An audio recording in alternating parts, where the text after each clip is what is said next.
في أوائل السبعينات حصلت حالة من الهلع والخوف في أوروبا كلها، واتخلقت قصص مثيرة ومرعبة حوالين مشروع سوفيتي غامض. كان الأوروبيين بيلقطوا موجات راديو قصيرة واللي عرفت بنقار الخشب السوفيتي، واعتقد كتير من الأوروبيين إن السوفيت سبقوا غيرهم وأصبحوا قادرين على تغيير المناخ أو التحكم في عقول البشر عن بعد. قبل ما نبدأ الفيديو بتاعنا انزل اشترك في القناة وفعل زر الجرس علشان يوصلك كل جديد، وما تنساش تدعمنا بإعجاب على الفيديو. ويلا بينا نبدأ حلقة.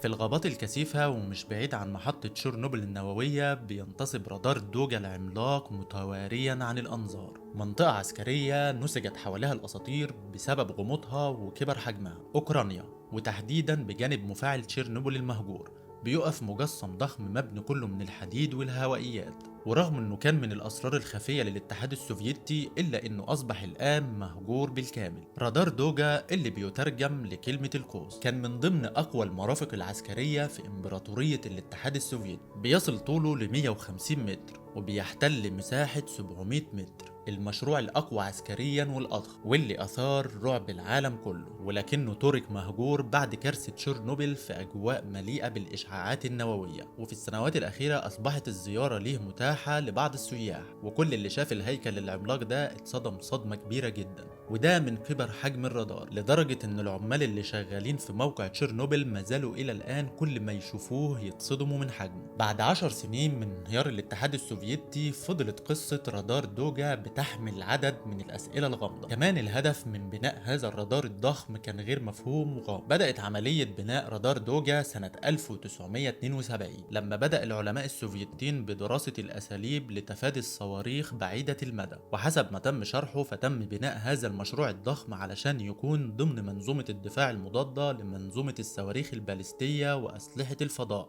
والكشف عن أي هجوم نووي في دقيقتين من إطلاقه تجاه الاتحاد السوفيتي. لكن الحقيقة ان الكلام ده برضه مش مبني على حقائق ولا اسس. الحقيقة ان زادت التكهنات والغموض حوالين المشروع. الاساطير قالت انه كان مشروع لاستخدام الموجات الكهرومغناطيسية للتحكم في تصرفات البشر وتدمير خلايا الدماغ، لكنه ممكن يكون كلام بعيد جدا. لكن برضه المشروع محاط بكم من الغموض غير طبيعي، خاصة ان بعد اغلاق المشروع بسبب كارثة تشيرنوبل تم تدمير كل الوثائق والملفات المتعلقة بالمشروع، وتم نقل بعض اجزاء المشروع لموسكو، وسرق اللصوص قطع منه. واللي احنا شايفينه ده هو اللي باقي من هذا المشروع الضخم. صوت الرادار ده أثار موجة من الرعب في الغرب وفي أوروبا تحديدا، وده لما التقطوا موجات راديو عالية جدا جاية من الاتحاد السوفيتي، والموجات دي كانت بتشبه صوت نقار الخشب، علشان ده بعد كده أطلقوا عليه اسم رادار نقار الخشب.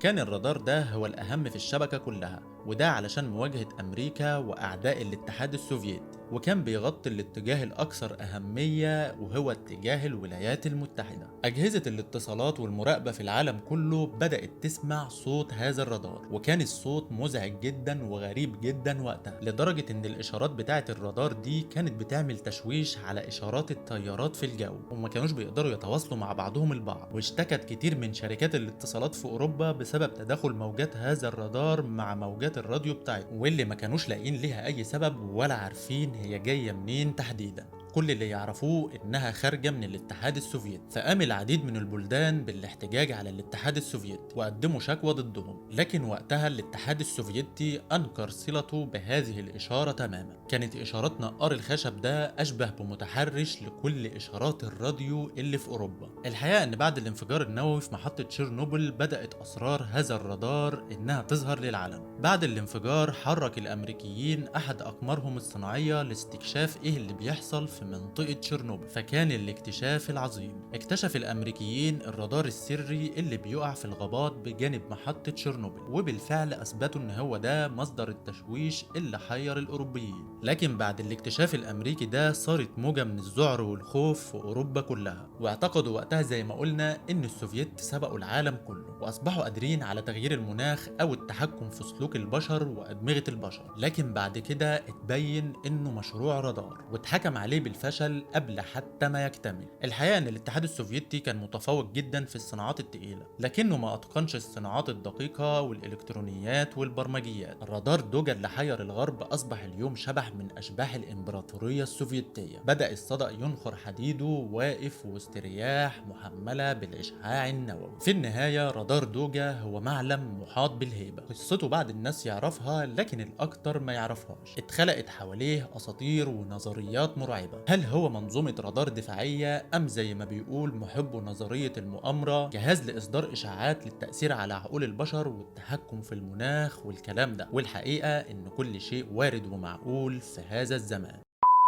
لحد هنا خلصت حلقتنا، اتمنى تكون الحلقه عجبتكم. شكرا لكم على المشاهده، وما تنسوش تشتركوا في القناه وتفعلوا زر الجرس علشان يوصلكم كل جديد، وتدعمونا باعجاب على الفيديو. شكرا لكم واشوفكم الحلقه الجايه.